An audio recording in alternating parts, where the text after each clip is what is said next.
Live, I'm still posting links and shit. I woke up not too long ago. I don't even know what I'm talking about today. I have a lot of shit for work I gotta get done today, so it's gonna be shorter anyway. I'm going on vacation, baby. I'm really going traveling. I'll still be working.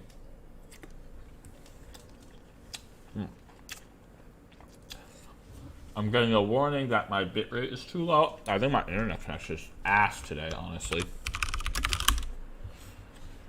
Or it was yesterday. It was bad. Oh, actually, okay, that's tolerable. Got my coffee here, and I just thought of the topic. I just got the topic. All right, so let me do some shady shit real quick. And then we are going to start. I know exactly what we're talking about today. This will be a decent one, but this one would have been good if I prepared, like, I don't even like all of them, but, you know, that's not our style. Let's see. Yep. Okay. I'm going to be talking about other YouTubers. People who I think are worth listening to and people who I think who should be avoided. And, in real life, I wouldn't talk shit like this about people. But because no one's going to watch this anyway, who cares? So off the top of my head, the people that I think are worth watching and paying attention to when you are learning how to teach yourself how to code. These are people who are self-taught people who walk the journey and they really fucking know what they're talking about. They're very fucking driven. They're the real deal. There's a lot of fake ass shit out there, honestly. But there's three channels that I think are really fucking solid and do it better than any of the others. The first one, almost everybody should know about. He's a really fucking well-known dude.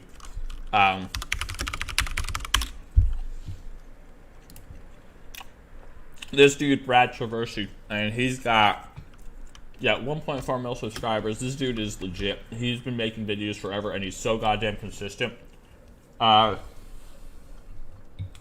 His story is pretty amazing. He doesn't really talk about it a lot, I don't think, but he's like a former drug addict and shit. And like, actually, what's really interesting is all three of the people I'm gonna mention, they're all men. Sorry.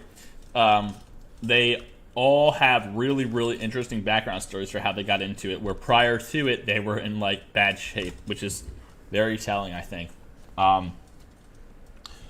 This gentleman, though, he's got an incredible amount of tutorials on fucking so much different shit, and they're all really good. They're free and on YouTube. And then on top of that, he'll also talk about the less tutorial stuff and more discussion-y kind of like excuse me just other stuff. Like there's a recent one about like high-level skills and traits for programmers, so it's just like, you know, not just about writing code and tech, but you know, how to be successful. And he's the real deal. He's like really well regarded too, I think. Mostly just I think he's only a freelancer for the most part, or kind of like consultancy. He doesn't really have a lot to offer in the way of like how to go from a junior to senior engineer at a company, how to navigate the company politics, startup versus I might be wrong about this, but that's not really his bag, it seems. It seems like he's more like the journey of learning how to code and like what makes a software engineer great and just all this different stuff. Like the tutorials are like world class, honestly. It is the real deal.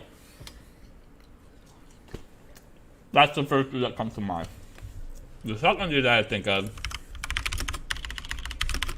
the next two are a little lesser known. So this dude, Chris Hawks, has got what, 172K subscribers. He doesn't really do tutorials. He just kind of like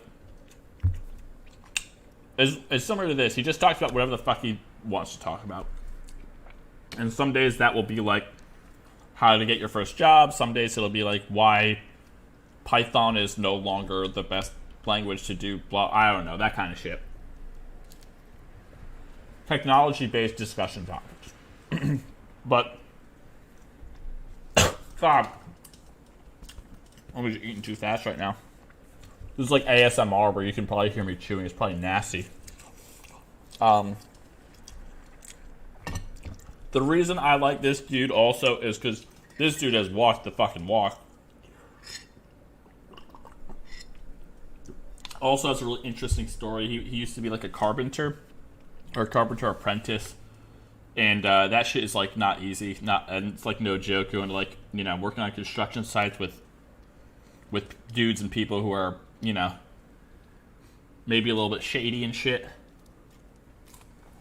Not saying that people who do that kind of, that line of work are shady, but he has some stories about that kind of shit, I think. The reason I like this guy is because he keeps it very, very fucking real. He is not pulling punches at all about the industry. He's kind of a cynic in a lot of ways, I think. And I think a lot of his videos might be ironic. I haven't watched this one, like How to Get Rich Programming, but I guess it's alright. Him and I also share very similar values in that, like, at the end of it, we're just trying to make something that works. Yeah, that's all. That's all that really matters here. Is like, does the solution being presented solve what the end user is asking it to solve for? But just in general, he's somebody who has a very, very, like, cut and dry, perspective on the industry. And both of these guys have been doing this a long, long time too, and you can see like he's been doing this for 10 years. It's interesting because it doesn't sound that long. Like if you heard a teacher had been teaching for 10 years, you'd think that's it's probably not true. That still is a long time for anything. But programming, people burn out like crazy and move on to different shit. So, people who've been programming for 10 plus years are not super common. I disagree with so I'll say that there are a number of videos that I watch that he puts out that I disagree with at what he's saying.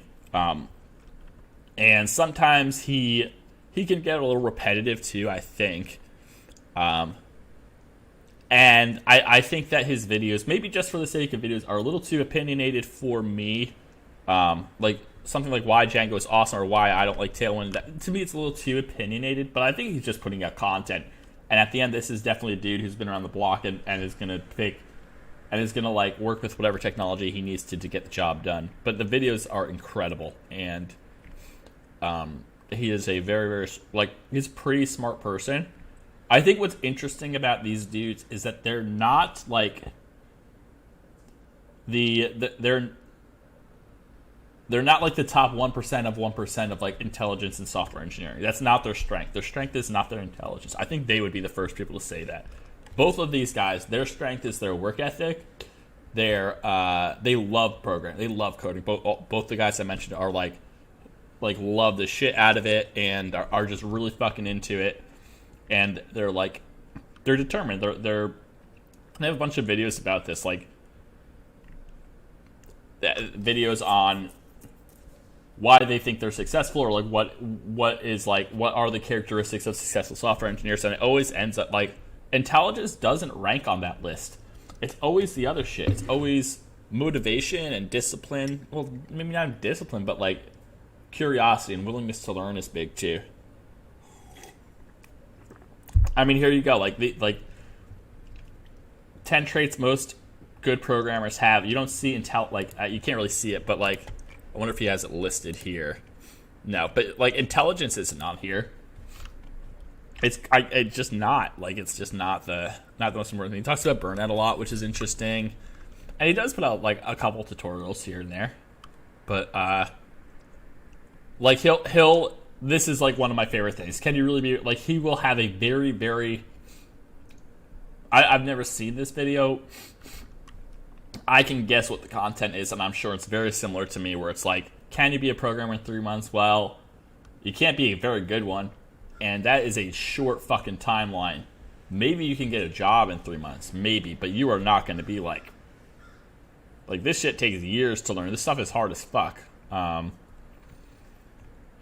Anyway, this is like another dude who I think he's awesome, walks the walk for sure, knows what he's talking about. I mean, he's been a senior engineer forever too, and he unlike like Brad Traversy, the other guy is more of a freelancer kind of consulting guy. This dude is definitely like a company man for sure, and I think he's worked in a corporate environment for most of his career.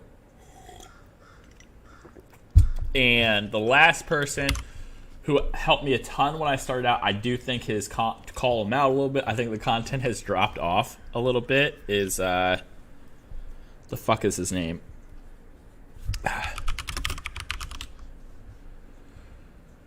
This dude here, Dylan Israel. He's got way less subscribers, I guess, than the other dudes. You don't know, I am a This dude is 80,000 subscribers. I think he just got a job at Amazon, and he's a self-taught dude, and he's been doing it for like maybe 5 or 6 years. And what's really, really fucking cool about this, probably one of the cooler things about this is that he like started his channel before he got his first job. So you can watch him like get better and better if you really go back into his history, which is really fucking interesting. He's got all these like little free code camp tutorials, and when I got stuck doing the free code camp stuff, this is like the shit that I found that was the only really helpful thing. He is like, I think in general his videos are like, he's smart as hell, and another like one of those extreme, like he's even more driven than the other two. He's like kind of a nut job with like how he's like a grind every day kind of dude, which is, if it works for him it does, but that doesn't really work for a lot of people. But he keeps it real about shit. I think he's kind of funny, but again, he is very geared. I'll say this about him. He's geared towards a young male audience, no doubt. He probably doesn't even realize this, but like his audience is all like men 18 to 24 probably. But he like the content is good, and he's got content for fucking days. But he's also somebody that just walked the walk and has a very realistic perspective on how to get a job in this industry when you know nothing. He like excuse me. Now he has other content too. He's putting out tutorials and other shit. He's been doing that forever, I guess. But I think that I think he almost, to be honest, I think he has like kind of said all he has to say for now on the software industry. And I think like he does these live streams, and he's I don't know. I haven't watched him in a while, so I might be wrong about this. But whenever I watch his live streams or the Q&A, the audience asks the same fucking like 10 questions over and over again. And it's always, should I learn React, Angular, or Vue? I don't know why, but like that's the question. Should I take a boot camp? Should I learn React, Angular, or Vue? Those are like the questions that come up on the fucking daily. Like, and I think they like how. And those are also not really great questions, to be honest with you. Well, maybe they are. But when I started out, he was really fucking helpful. I'll just say that. And he fits the mold of those three people of those two others who legit got self-taught jobs, like did the real thing. There are channels out there and there are videos out there where I watch and I hear these people talking. There's one about this dude who got a job at Netflix after a 3-month or 6 month boot camp, and like it's bullshit. Like it's very obviously bullshit, and there's a lot of there's like a good number of channels that are like that. Or the other thing is that you get channels with people who have been who have like computer science degrees and have been doing this for their whole life, more or less, even when they were in high school or middle school, and that's hard to relate to when you're first starting out. That doesn't really strike a chord, at least with me.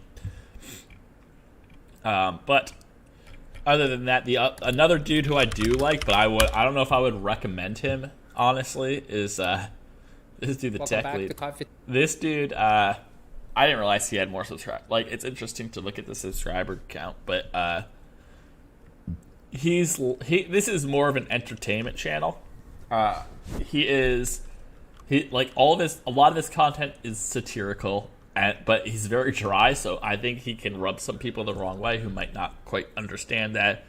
Another dude who is he worked at Google and Facebook, and he's legit as fuck. He also has some, I don't know, there's also some crazy shit going on in his personal life where his wife divorced him and all that kind of shit. Yeah, why my wife left me. And, his videos have views like a motherfucker. This is how to learn to code with this one weird trick. This is it's going to be satire. And I think that's it in general. He's super funny. Of all the dudes, I would say this dude is I feel like he is on another level of intelligence. He's really fucking smart. I don't think he's as much self-taught either. He might be, but he's different for sure. But he also just has such an interesting perspective on things. And I wonder if what he says about this. I got to blow my nose real quick. I'll be back in 2 seconds.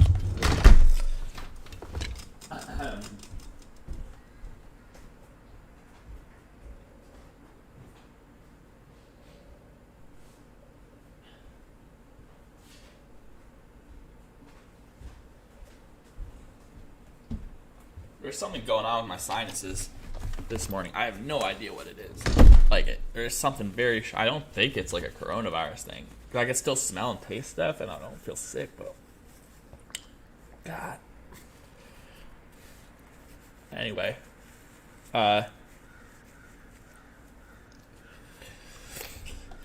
yeah, this dude, he's actually super fun. I think he's super funny too. But I wouldn't really recommend him when you're first starting out because I don't think you get a lot of value out of some of this stuff.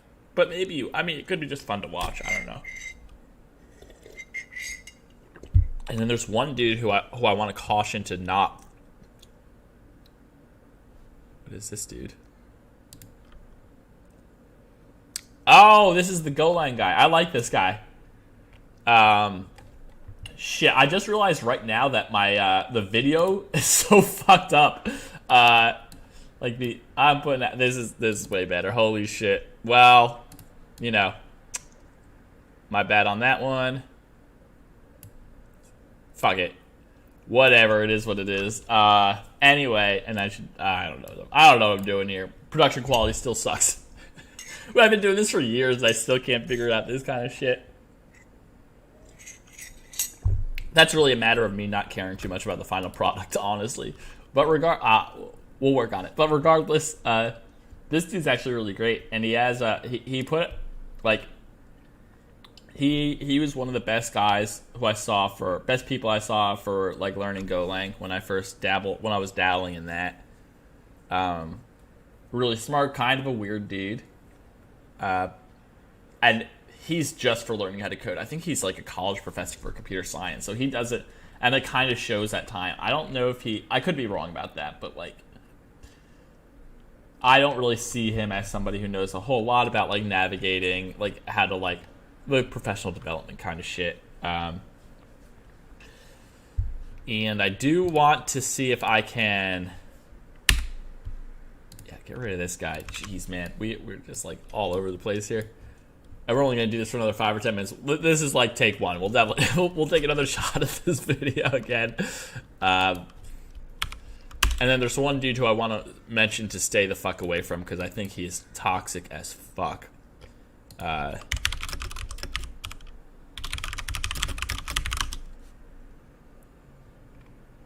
Yeah. Okay. And I love calling people. I love that I'm just gonna call somebody out and just talk shit about somebody. This dude is one of the most toxic. This is the most toxic software engineering channel on YouTube. And even saying that I wouldn't even call this a software engineering channel. Like the other people I mentioned, he does have a story, and it's kind of interesting. I don't know what happened to this poor gentleman, but he must have gotten some very bad jobs.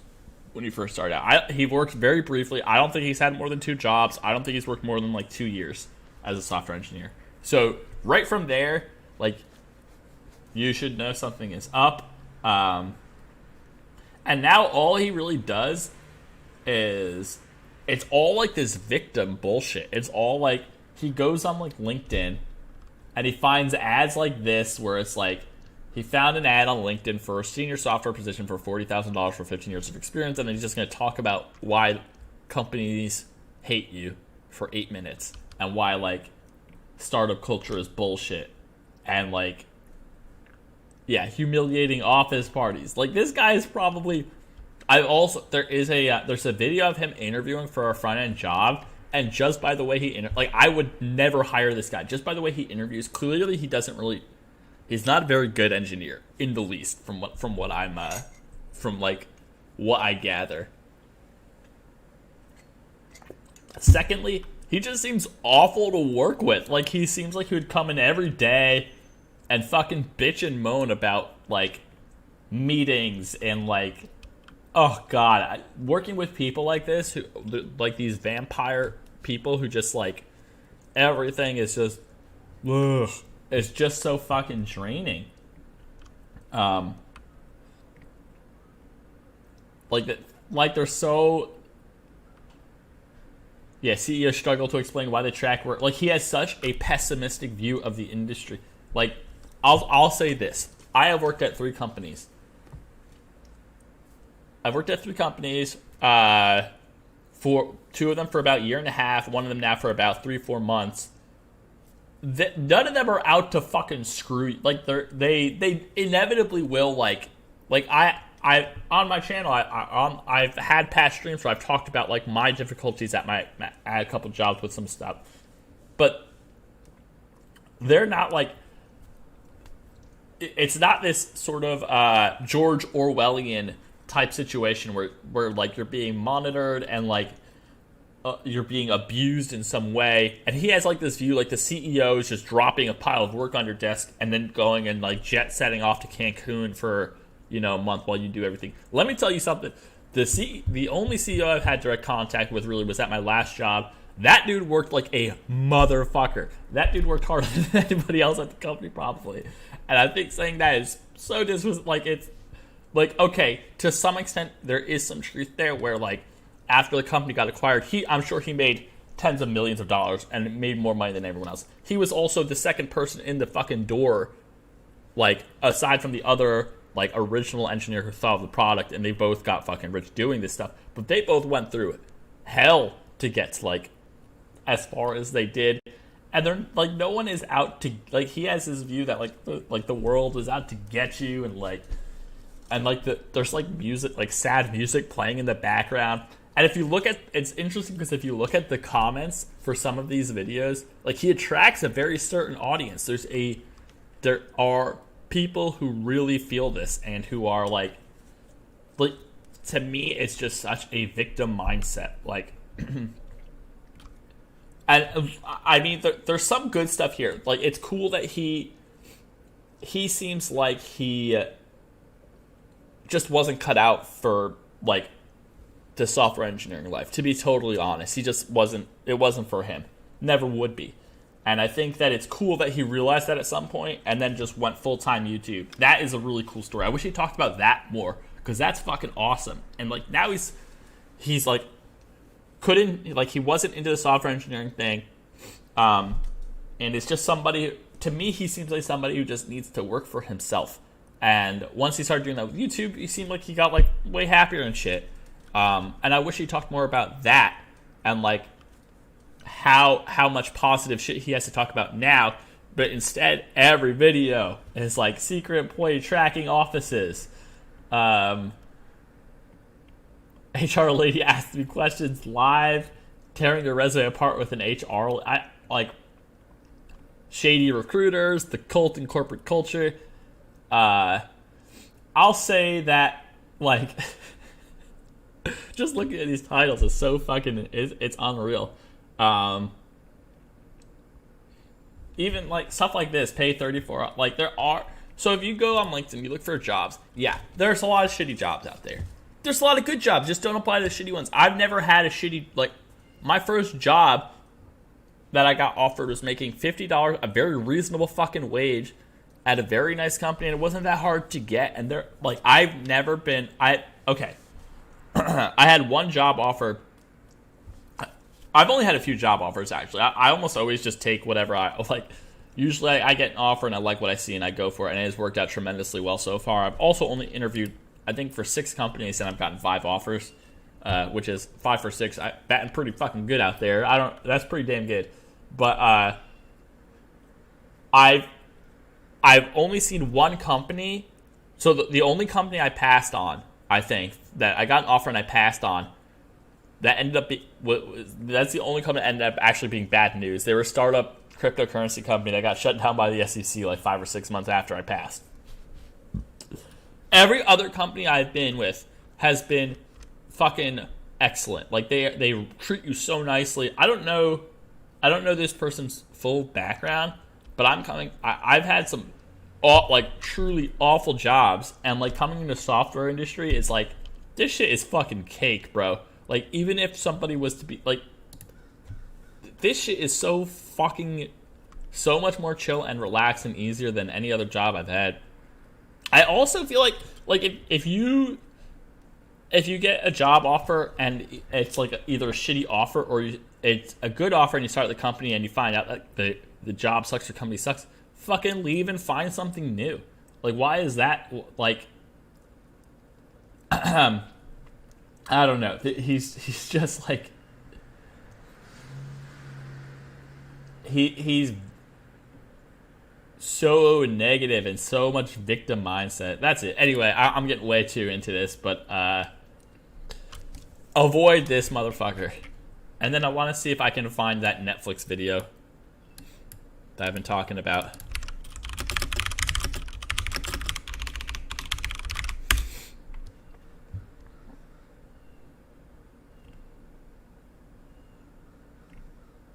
And again, there's also like there are so many fucking channels out here for this shit.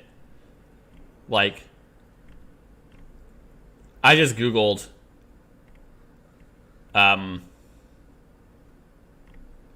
like how to find it. I just googled job at Netflix after boot camp, and it is like to look for a very specific video. But damn, there are so many videos of people talking about like how to get a job boot camp, how I got my job, how I did this. I'll tell you what, I've watched a lot of these things, and they're all very fucking similar. Like, I wish people need some, like, it's cool that people are putting this shit out there. It would be cooler if people put more original type shit out. How I got a job after job hunting after a boot? Make sure your resume says this, this, and this. By the way, I really don't think your resume matters that much. Throwing that out there. I mean, it matters, but that's not gonna. A resume's not gonna get you a job, honestly. Anyway, that I have to start. I gotta do a bunch of shit for real today for work, so I gotta get going. But we'll come back and like revisit this. I think at some point. Maybe, I don't know. That's pretty much all I had to say on the topic. Really, I just wanted to rail on that one guy for being such a fucking victim. The point is, it's the 3 channels that I mentioned are fucking awesome, and I know that there are many, many more. I also know that like the ones that I mentioned are less tutorial based. They're more like discussion-y kind of like abstract sort of stuff. For tutorials, there maybe we can do that on a different day. Brad Traversy, like the first dude, had a ton of stuff and he was helpful when I started, but I didn't really like attach myself to one single person for like I didn't even really do that many video tutorials. I don't think when I started. I did a couple of Udemy classes. I did maybe 2 or 3 Udemy classes, but those are good primers. Like, video tutorials are good primers for learning something, but you need to actually like make a project or like write code to learn. So like when I learned to react, I watched a dude called Steven Grider had like a react video, and I watched it like twice, and by the end of it, the second time, I still didn't get it at all, and then I just decided to make my own. Once I started making my own shit, once you like gotta make your own stuff. Anyway, we talk fast, and this was another not great one. We gotta step up the quality here for sure, but it's just been the last couple weeks been a little much, and yeah, we'll. I mean, I do say this every single time I come on, but the last 2 weeks have just been very like real busy and shit, honestly, and which it's been a lot of fun, to be honest. I've had the last couple weeks have been pretty good, and I've just been like pretty much coming on here without any idea what I'm going to talk about and just rolling with it. When I first started, I had like very specific topics I knew I wanted to talk about, and now I've almost run through those, and we need to just like sit down and brainstorm a bit, but yeah, like I always say, I'm not really worried about it. We'll figure it out. Anyway, got to get going. And yeah, I'll see y'all on Monday. We're shooting from a special location.